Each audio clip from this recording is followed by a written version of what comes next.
SK하이닉스에 간단하게 이슈 나온 부분들 한번 볼 건데, 일단 SK하이닉스 하면 뭐 HBM을 빼놓고 말할 수는 없죠. 네, HBM에 대해서는 제가 삼성전자를 설명드릴 때 자주 뭐 말씀을 드렸습니다. 결국은 메모리 반도체 D램을 위로 쌓아서 이제 효율을 극대화한 것이 HBM이다라고 말씀을 드렸고, 추가적으로 지금 메모리 반도체의 중요한 모멘텀이 되는 건 이제 데이터 센터라는 거죠. 앞으로 데이터 센터는 폭발적으로 수요가 좀 증가할 수밖에 없어요. 네, 그 부분까지 뒤에서 조금 더 설명을 드리고요. 일단은 그 실적 컨센서스부터 한번 보겠습니다.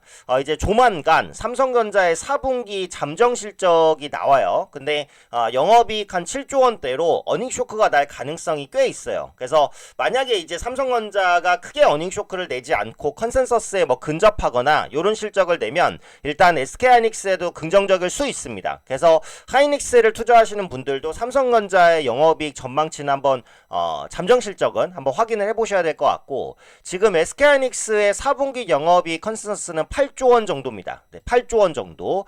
삼성전자가 지금 컨센서스가 7조 원 중반에서 후반까지 좀 떨어져 있어요. 그래서 개인적으로는 삼성전자의 영업이익이 7조 원 후반 정도만 나와도 괜찮다. 이 정도로 봐요. 7조 원 후반에서 8조까지 나온다라고 한다면 하이닉스의 주가에도 같이 도움이 될 수는 있을 것 같아요. 그래서 이번 4분기 영업이익은 SK 하이닉스가 이제 삼성전자보다 좀 높게 나올 가능성도 있다라는 부분들 한번 염두를 해보시고 대응하면 될 것 같아요. 어쨌든 삼성전자의 잠정 실적을 한번 확인하자라는 관점이고요. 또 이번 CES 얘기를 제가 자주 드리는데, 이제 CES가 이제 진행이 되죠. 하이닉스가 라스베이거스에서 열리는 CES 2025에 고대역폭 메모리 HBM 제품을 최신 버전으로 공개를 합니다. 그래서 현재 HBM 시장에서 점유율 1위를 좀 기록하고 있기 때문에 주도권을 이어가려는 모습이라는 거고요. 최태원 SK그룹 회장과 CES 기조연설을 맡은 젠슨 황 엔비디아 최고 경영자의 만남도 기대되는 대목이죠. 만나는 것 자체만 나와도 일단 하이닉스 주가에는 긍정적일 수 있습니다. 그래서 SK하이닉스는 이번 CES에서 5세대 HBM3 이 16단 제품을 공개할 예정입니다. 그래서 기존에 이제 엔비디아에 납품하고 있는 12단보다 넓은 저장 공간을 확보했고요. 기존 3 12단 최대 저장 용량은 36GB. 네, 16단의 최대 용량은 48GB다. 그래서 압도적인 기술을 다시 한번 좀 선보일 것으로 보이고, 이 선보인 그 HBM의 뭐 수율이라든지 이런 부분이 잘 통과된다라고 한다면 HBM 시장에서의 강자 위치를 계속해서 이어갈 가능성이 높다. 이렇게 보시면 될 것 같습니다. 그리고 이제 HBM 시장은 전에도 말씀드렸듯이 3파전이에요. 3파전. SK하이닉스가 1위, 그 다음에 삼성전자가 2위, 그리고 마이크론이 3위입니다.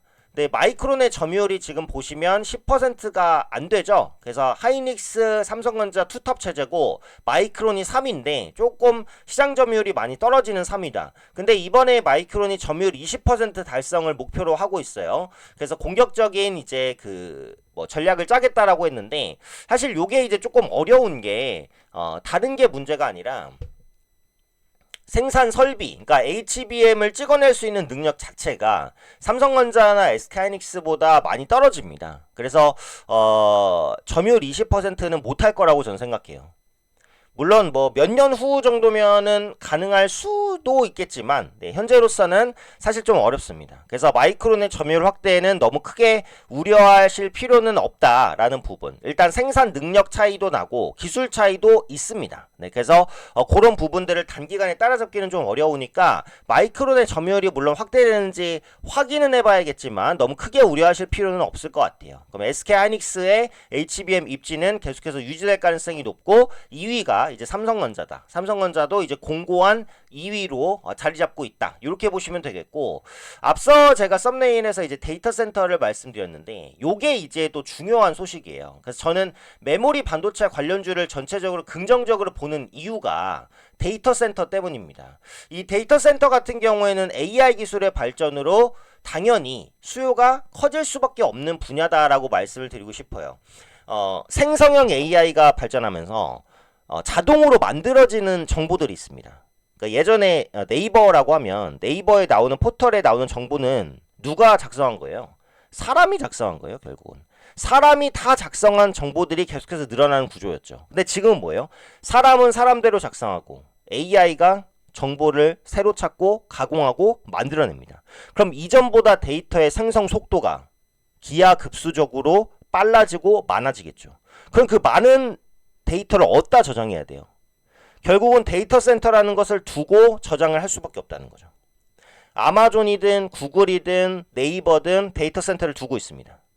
우리가 검색하는 이 많은 엄청난 정보가 어딘가에는 저장이 돼 있을 거잖아요. 그죠?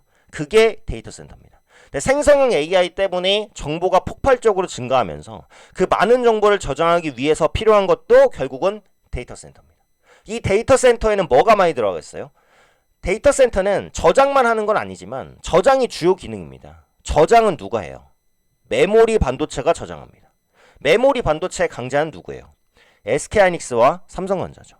그럼 결국은 이 폭발적으로 늘어나는 데이터 시장의 성장 수혜를 직접적으로 받을 수 있는 업체는 SK하이닉스와 삼성전자라는 거죠. 이게 바로 이제 메모리 반도체 주를 긍정적으로 볼 수 있게 만드는 또 이유죠.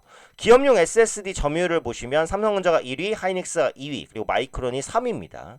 삼성전자와 SK하이닉스의 통합 점유율이 압도적인 것을 알 수가 있습니다. 네. 그래서 SK하이닉스가 이제 다른 유양공사에서도 중국 시장의 자본금을 계속해서 좀 늘리고 있는 모습들도 나타나고 있죠. 그래서 기업의 SSD에 대한 수요는 계속해서 급증할 가능성이 높고 이에 따른 직접적인 수혜, SK하이닉스와 삼성전자 이제 두 기업이 같이 가져간다. 이렇게 이제 보시면 될 것 같아요. 자, 그리고 낸드 감산에 대한 소식이 최근에 또 나오고 있어요. 이게 지금 그 HBM을 비롯한 그 고가 반도체는 수요가 괜찮은데 지금 범용형 레거시 반도체라고 하는 디램이나 낸드에 대한 수요는 좀 부진하죠. 그래서 가격이 약한데 이런 것 때문에 SK하이닉스나 삼성전자가 낸드를 감산할 수 있다는 가능성이 있어요. 낸드를 당장 감산하게 되면 아무래도 효율이 좀 안 좋아집니다. 규모의 경제상 많이 만들수록 단가가 낮아지니까 낸드를 감산하는 것 자체만으로도 한 개당 생산 원가가 올라가서 감산하는 업체 입장에서는 손해예요. 근데 감산을 지속적으로 하게 되면 어때요? 공급이 줄어들기 때문에 가격은 올라가겠죠. 그럼 당장은 손해여도 장기적으로는 이득일 수 있다는 거죠. 그래서 감산을 하는 겁니다. 그래서 이 낸드 감산이 직접적으로 진행되게 된다면 일단 시장은 호재로 인식할 가능성이 높아요. 이건 역시도 하이닉스나 삼성전자에 좀 더 긍정적인 이슈가 될 수 있다. 이런 부분입니다. 근데 차트를 보시면 하이닉스가 오늘 굉장히 강하잖아요. 미국 반도체 지수 강세, CES 여러가지 복합적인 모멘텀입니다. 요 상승으로 노릴 수 있는 일단 1차적인 라인은 20만원 초반대인데 지금 위치에서는 상방 만원이니까 당장 접근해서 먹을 게 많지는 않다고 보여요. 제가 하이닉스보다 삼성전자를 자주 말씀드렸던 이유가 아무래도 기술적인 부담에서 삼성전자는 훨씬 더 자유롭기는 하거든요. 하이닉스보다는. 그래서 신규적으로 진입하기에는 삼성전자가 어쨌든 좀 더 매력적이라고 보고 SK하이닉스는 보유하신 분들의 영역이다. 현재로서는. 그래서 만약에 SK하이닉스를 신규로 매수하실 분들은 눌림을 기다리셔서 매수하시는 게 낫지 이렇게 장대 양봉에 따라잡는 전략은 좀 좋지 않을 수 있다. 하지만 중장기적으로 저는 메모리 반도체 업체 자체를 좋게 보기 때문에 SK하이닉스는 삼성전자든 둘 다 이제 긍정적인 시각으로 열어둘 수는 있을 것 같아요. 다만 신규로 접근하기 현재 위치에서는 삼성전자가 기술적으로는 좀 유리할 수 있다. 이 정도로 말씀드리고 싶습니다.